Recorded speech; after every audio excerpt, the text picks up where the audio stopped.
Hello student, आज हम पढ़ेंगे आपके 8वां अध्याय जिसका नाम है पसीने की बूंद। तो इस अध्याय में एक बूढ़ा रिक्शा चालक तपते हुए दिन में रिक्शा पर एक एसी रखकर ले जा रहा है।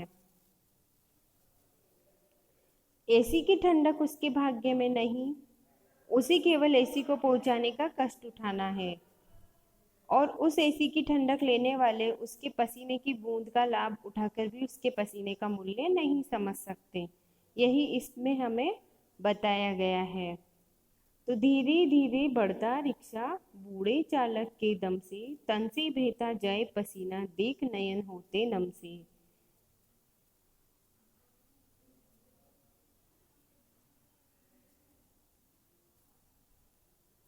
तो इसमें कवि बता रहा है कि एक बूढ़ा व्यक्ति रिक्शा चला रहा है,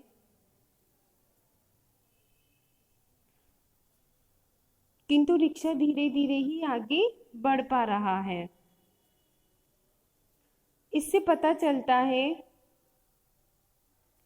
रिक्शा में कुछ भारी वजन का सामान रखा हुआ है। कठिन परिश्रम के कारण और गर्मी के मौसम में के कारण रिक्शा चालक के शरीर से पसीना बह रहा है। तो रिक्शा चालक की हालत देखकर उन लोगों की आंखों में आंसू आ जाते हैं जिनके दिलों में दूसरों के दुख को समझने की सहानुभूति और दया होती है। देख नयन होते नम से।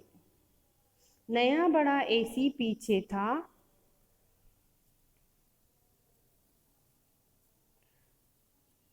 रिक्शा के पीछे रखा। तो यहाँ कवि कहता है कि रिक्शा के पीछे एक बड़े आकार का एसी रखा हुआ है।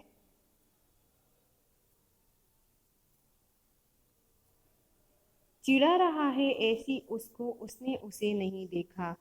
तो जो रिक्शा चालक है उसको ऐसा लग रहा है कि जो एसी है वो उसे चिढ़ा रहा है, इसीलिए उसने उसे देखा भी नहीं, क्योंकि वह जानता था कि इतना बड़ा और बहुत महंगा एयर कंडीशनर वह कभी नहीं खरीद पाएगा।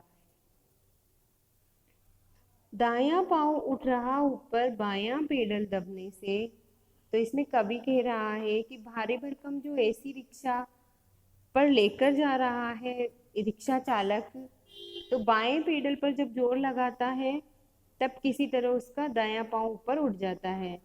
इसी प्रकार जब वह दाएं पैर पर अधिक जोर लगाता है तब जाकर उसका बायां पैर उठ पाता है। बाएं को फिर लगा उठाने दायां पांव दबाने से। तो कहने का अभिप्राय यही है कि भारी भरकम एयर कंडीशन के कारण रिक्शा चालक को बहुत कुछ कष्ट उठाना पड़ रहा है। उठकर दबना फिर उठ जाना, उठना दबना जारी है। एसी में बैठे क्या जाने जीवन कितना भारी है। तो कवि बता रहा है कि जिस तरह रिक्शा चालक के पैर बार बार ऊपर उठकर फिर नीचे को गिरते हैं, उसी तरह गरीब व्यक्ति हर बार उठने की कोशिश में फिर से उतना ही नीचे गिर जाता है।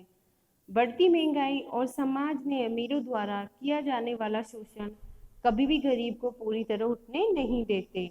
ऐसा इसलिए भी हो रहा है क्योंकि एयर कंडीशन युक्त मकानों में रहने वालों को इस प्रकार के कठिन जीवन की समझ नहीं है। कहने का ये तात्पर्य है कि सहानुभूति से रहित, इसलिए वे गरीब मजदूर के कष्ट को नहीं समझते। अगर वे अपनी सुविधाओं में से कुछ हिस्सा गरीबों की सहायता में प्रयोग करें तो गरीबों का जीवन भी कुछ सरल हो सकता है।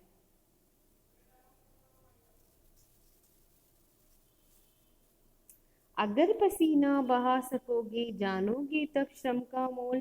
तो कवि कह रहा है कि जो सुविधा भोगी जीवन जीते हुए एयर कंडीशन युक्त कमरों में रहने वाले धनी लोग हैं, तो वो श्रमिक के श्रम की असली कीमत को वे तभी समझ पाएंगे जब वे श्रम करने के द्वारा अपना पसीना स्वयं बहाएंगे। एसी में जीवन जीने के बूंद पसीने की अनमोल। तो जब वे श्रम करने के द्वारा अपना पसीना स्वयं बहाएंगे, कहा भी गया है, जाके पीर न फटी बिवाई, सो क्या जाने पीर पर आई। तो कवि ने धनियों को ये भी समझाया है कि एयर कंडीशन में जिंदगी बिताने के मुकाबले पसीने की बूंद का मूल्य अधिक है।